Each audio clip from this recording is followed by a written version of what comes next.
अपने अंत के लिए सज्ज हो जाओ अधिकाय।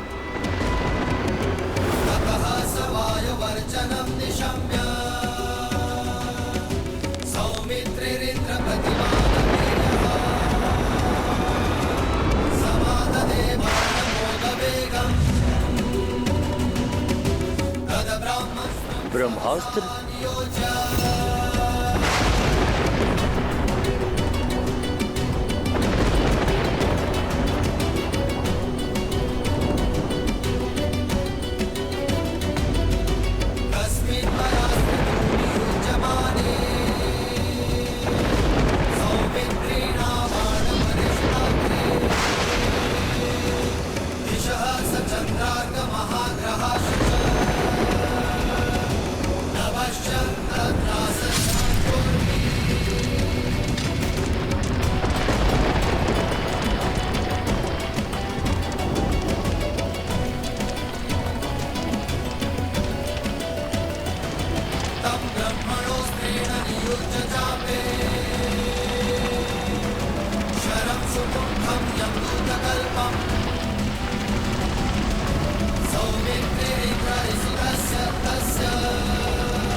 असंभव।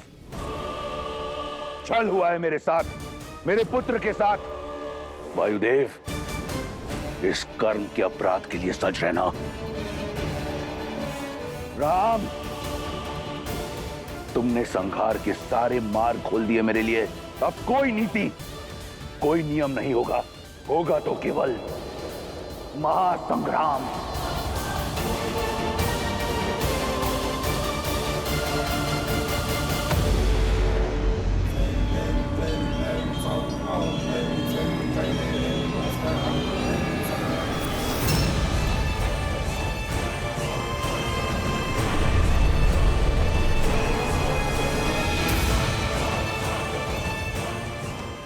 हे देवी निकुंबला, मैं इतने समय से आपकी आराधना, आपके तप में लीन हूं, किंतु उसके पश्चात भी आप मेरी इच्छा पूर्ण नहीं कर रही। उचित कहा था पिताश्री ने कि देवी देवता सदा से हम असुरों के तप को टालते आए हैं। आप भी देवी हैं, इसलिए देवताओं के पक्ष में है और हम राक्षसों के विरुद्ध। लंकेश ने भी अपने 10 सहस्त्र वर्ष और 10 शीश दान देकर अपना वर पाया था। मेरे पास अपना एक ही शीश है। आज यदि मुझे वो शक्ति अस्त्र प्राप्त नहीं हुआ तो मैं अपना ये इकलौता शीश आपको प्रदान कर दूंगा देवी। यदि आपको अपने इस भक्त की भक्ति स्वीकार नहीं तो आपको मेरी बलि स्वीकार करनी होगी।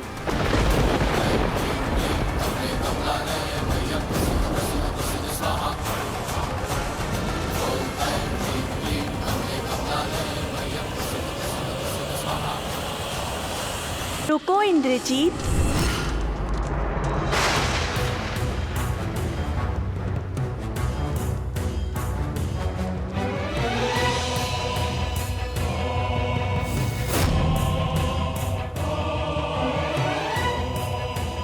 बहुत विलंब कर दिया देवी, अपना पक्षपात दिखा रही थी। तुम्हें अवसर दे रही थी। माता समझकर पूजा करते हो, इसलिए एक पुत्र को अधर्म के हाथ छोड़ देने की प्रतीक्षा कर रही थी। मैं तुम्हारे तप से प्रसन्न हूँ, परंतु मंशा से नहीं, क्योंकि यदि शक्ति अस्त्र का उपयोग अधर्म के लिए हुआ तो वो तुम्हारे ही जीवन के नाश का कारण बन जाएगा। अब ये युद्ध मेरे जीवन और मृत्यु से कई अधिक आगे बढ़ चुका है माता, और पितृभक्ति में यदि मेरे शीश की आहुति भी देनी पड़े तो भी मुझे सहर्ष स्वीकार है। अब मुझे आशा है तो केवल उस शक्ति अस्त्र की जिसका काट इस संसार में किसी के पास नहीं। मूल्य चाहे जो भी चुकाना पड़े, मुझे वो शक्ति अस्त्र चाहिए। तथास्तु। किंतु स्मरण रहे, इस अस्त्र का प्रयोग केवल एक ही बार हो सकता है। इस अस्त्र के समक्ष कोई दूसरा अस्त्र नहीं टिक सकता। जिस पर लक्ष्य साधोगे उसे अवश्य आहत करेगा, किंतु लौटकर फिर नहीं आएगा। इस युद्ध के अंत के लिए मेरा एक प्रहार ही पर्याप्त है। आप कृपया बिना विलंब किए मुझे वो शक्ति अस्त्र प्रदान करें।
अनुष्ठान पूर्ण हुआ पिताश्री।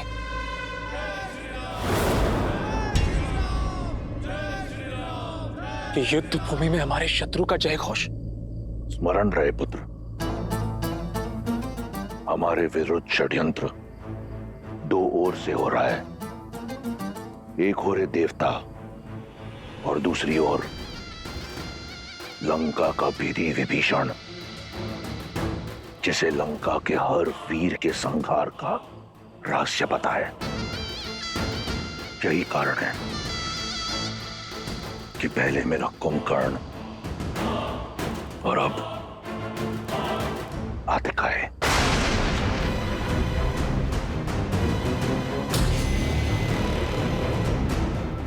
ये षड्यंत्र निकुंबिला देवी की शक्ति से भंग होगा पिताश्री। आप निश्चिंत रहिए।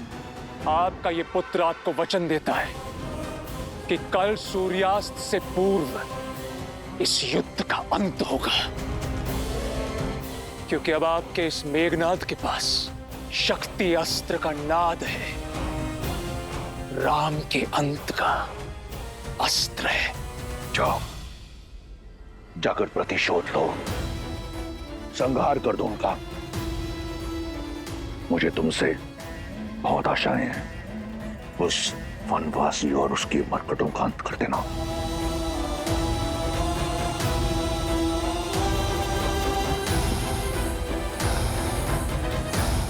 विजयी भव।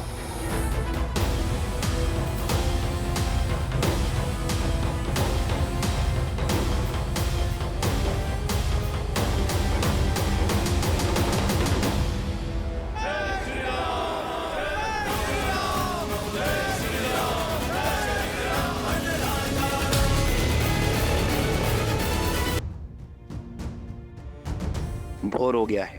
अब हम लंका की ओर कूच करेंगे। मेरे वानर वीर, इस बार शत्रु को भीतर घुसकर मारेंगे।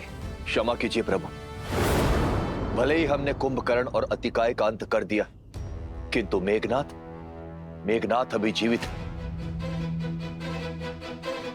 और वो शांत नहीं बैठेगा। अब और भी अधिक विष, अधिक शक्ति और अधिक साहस के साथ प्रहार करेगा। हमारी सोच से भी बड़ा प्रहार। और इस बार दशानन और मेघनाथ के हर प्रहार का लक्ष्य होंगे केवल आप प्रभु। सतर्क होना बुद्धिमानी है विभीषण, किंतु शत्रु के बल से, उनकी अगली चाल से भयभीत होकर अपने पग पीछे खींच लेना युद्ध की सबसे बड़ी भूल है। वो अपना लक्ष्य साधे, हम अपना लक्ष्य साधेंगे। वो अधर्म के पथ पर चले,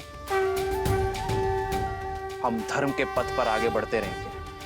मेरे वानर वीरों, अपना स्थान संभाल लो। जय श्री राम। जय श्री राम। जय श्री राम। जय श्री राम।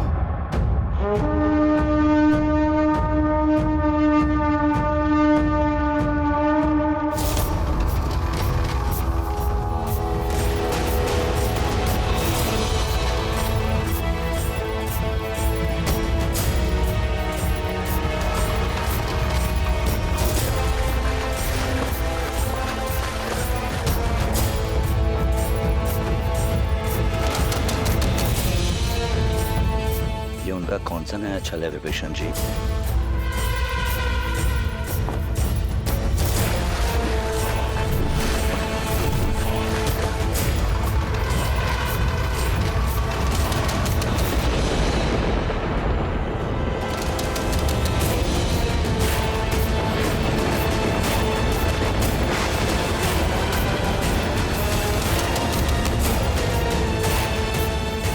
आगे बढ़ो वीरों।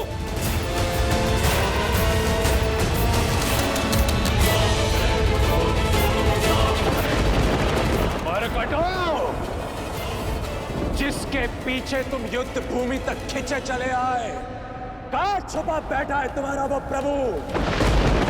तुम सब निष्पाप वानरों को मृत्यु के मुख में ढकेल कर कहां अपने जीवन का आनंद ले रहा है वो?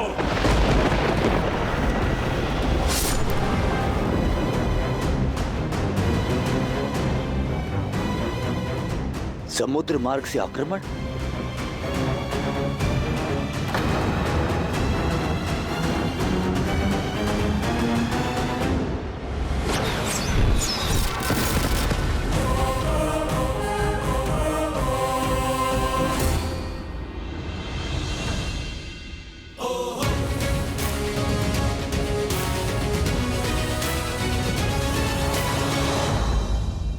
अपनी पत्नी को लंकेश की छत्र छाया में छोड़ कहां भटक रहा है तुम्हारा स्वामी? राम, सामने आओ। छिपने का कोई लाभ नहीं है। सामने आओ और करो साक्षात्कार अपने काल से, इस मेघनाथ से। साक्षात काल का दूसरा नाम युवराज मेघनाथ पहुंचे हैं युद्ध भूमि में। पिछली बार युवराज के नागपाश से बच गए, वो भी देवताओं के छल के कारण। पर अब देवी निकुंभला का महाशक्ति अस्त्र युवराज के पास है। अब राम का बचना असंभव है। मेघनाथ का बल और शक्ति अस्त्र की शक्ति तो मिलकर पूरे ब्रह्मांड को निगलने में सक्षम है। मेघनाथ ने जिस अस्त्र को अर्जित किया है, उसका काट किसी के पास नहीं है। उसका लक्ष्य भी निर्धारित है और मंशा भी। क्षमा करना पुत्री, किंतु अब संकट के बादल गहराते जा रहे हैं।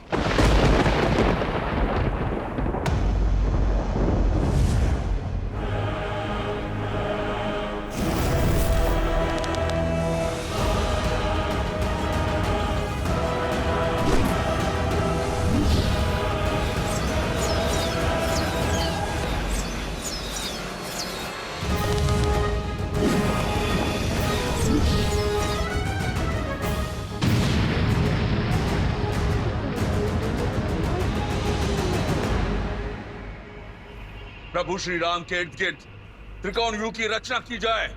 नहीं मित्र, ये युद्ध में आगे बढ़कर स्वयं लड़ूंगा। मित्र, आज तक आपने हमारा साहस बढ़ाया, असंभव को संभव करने का कार्य किया है। आज हमें आपको ललकारने वाले दुस्साहसी को उत्तर देने दे प्रभु। उस मेघनाथ को भी ज्ञात होना चाहिए कि श्री राम की सेना श्री राम के निकट उसे नहीं आने देगी। नहीं मित्र, नीति अनुसार भी आपकी सुरक्षा करना हमारा धर्म है। हम पुनः आप पर कोई विपत्ति नहीं आने दे सकते। हाँ प्रभु, आज्ञा दीजिए। अब छिपे कहाँ हो राम? आओ! इस निर्णायक युद्ध का निर्णय तुम्हें पुकार रहा है। कैसा रघुवंशी है ये, अपने सैनिकों की आड़ में युद्ध की पुकार को अनसुना कर रहा है। नहीं प्रभु, इस असुर का घमंड तोड़ने के लिए पहला प्रयास आप मुझे करने दीजिए। हाँ प्रभु, आज्ञा दें।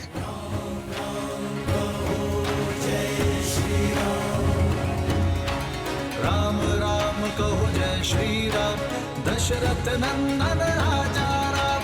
राम नाम भजते हनुमान, अवध बिहारी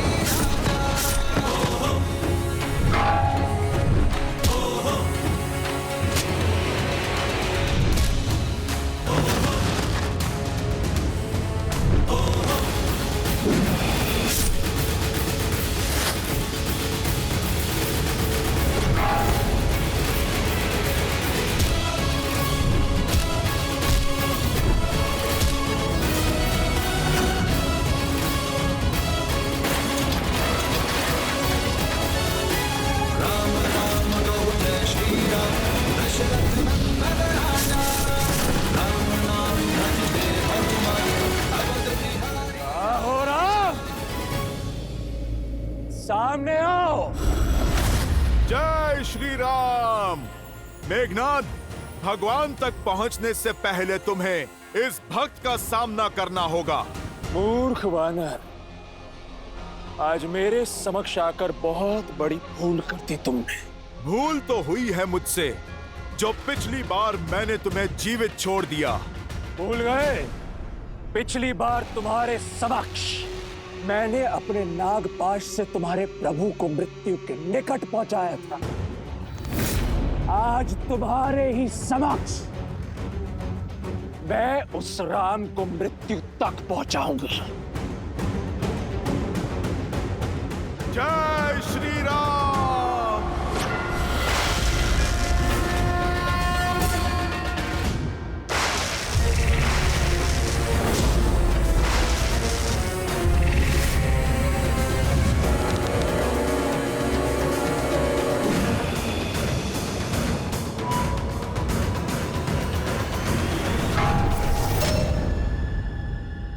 आज तुम मरकटों पर व्यर्थ करने के लिए समय नहीं है मेरे पास। सूर्यास्त से पूर्व इस युद्ध का अंत करना है मुझे। अपने अभेद्य शक्ति अस्त्र से उस राम को भेदना है मुझे।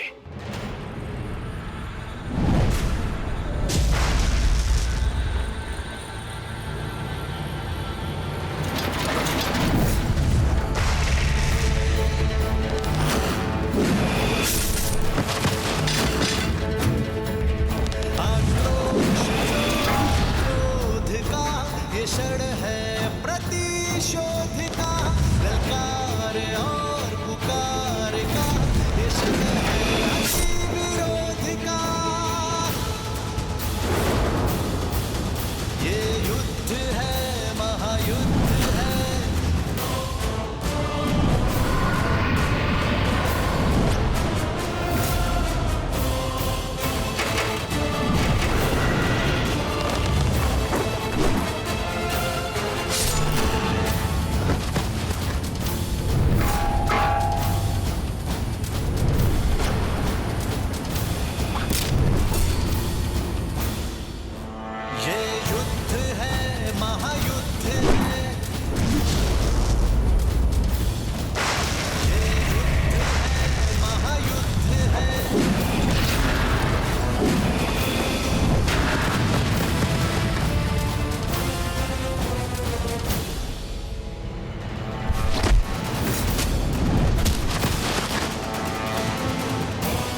रहा बनवासी का भाई, मारो। मेघनाथ का लक्ष्य स्पष्ट है लक्ष्मण भैया, वो लगातार प्रभु श्री राम की ओर बढ़े जा रहा है। इंद्रजीत की व्याकुलता बता रही है कि उसे इस युद्ध को शीघ्र समाप्त करना है। यदि वो मेघनाथ घात लेकर उतरा है तो भैया पर होने वाले प्रत्येक प्रहार को मुझसे आकर टकराना होगा।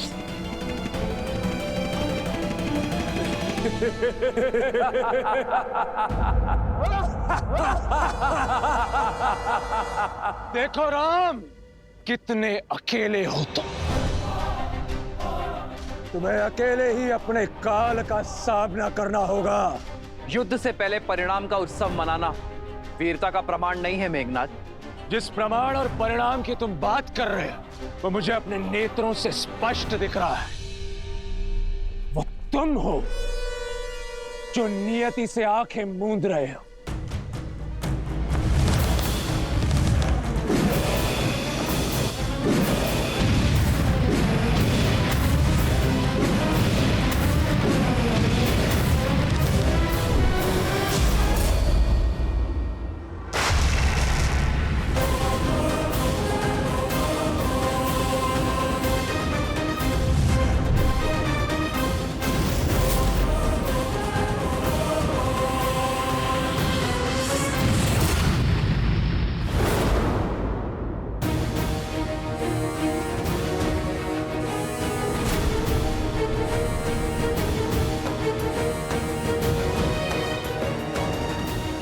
भैया, इसी दुष्ट ने हम पर नागपाश चलाया था और प्रतीक्षा के पश्चात प्रतिशोध का अवसर आया है भैया।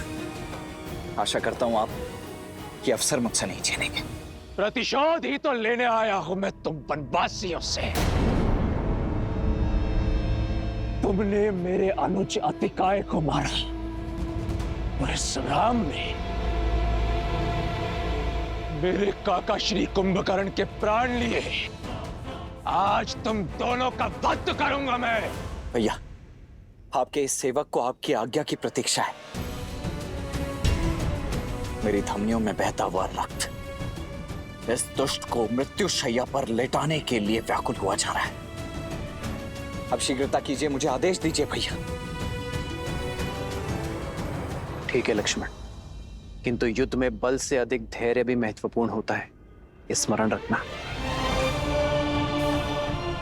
जाओ।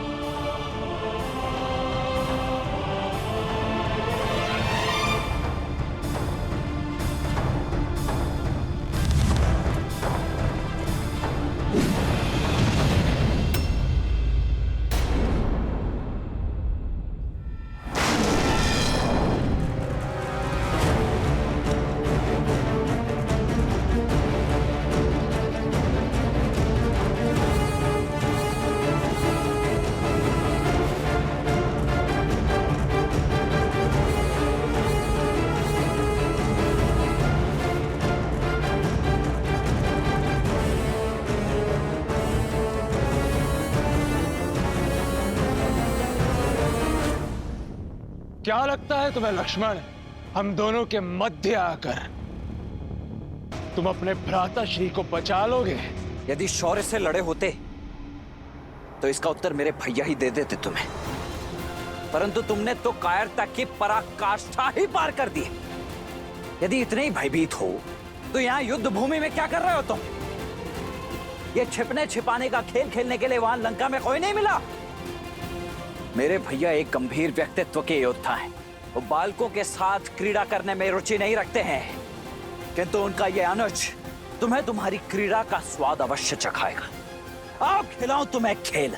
ठीक है बालक, पहले तुम्हारा खेल समाप्त करता हूं। तुम्हारे लिए छल या माया नहीं, इंद्रजीत का बल ही पर्याप्त है। अब पहले तुम्हारा संहार होगा और फिर इस राम पर प्रहार। तुम दोनों वनवासियों का शीश काटकर अपने पिता को उपहार में देना है मुझे।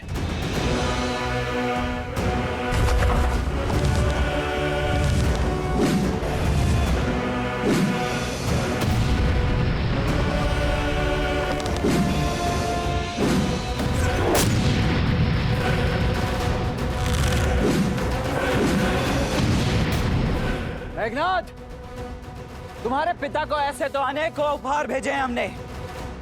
पहले अक्षय कुमार, फिर कुंभकर्ण, अतिकाय और अब शीघ्र ही तुम भी जाने वाले हो। एक बात बताओ, तुम्हारे पिता दशानन थकते नहीं है चिता जलाते जलाते? इस बार किसकी चिता जलेगी ये तो समय ही बताएगा बालक। सावधान।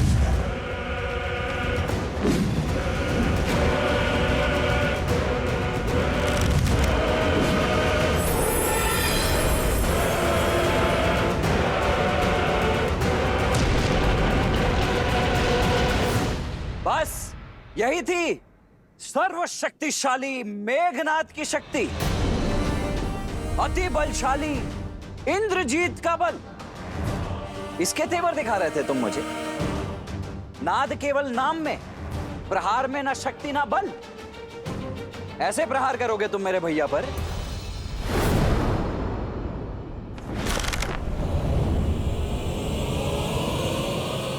अग्नेय अस्त्र।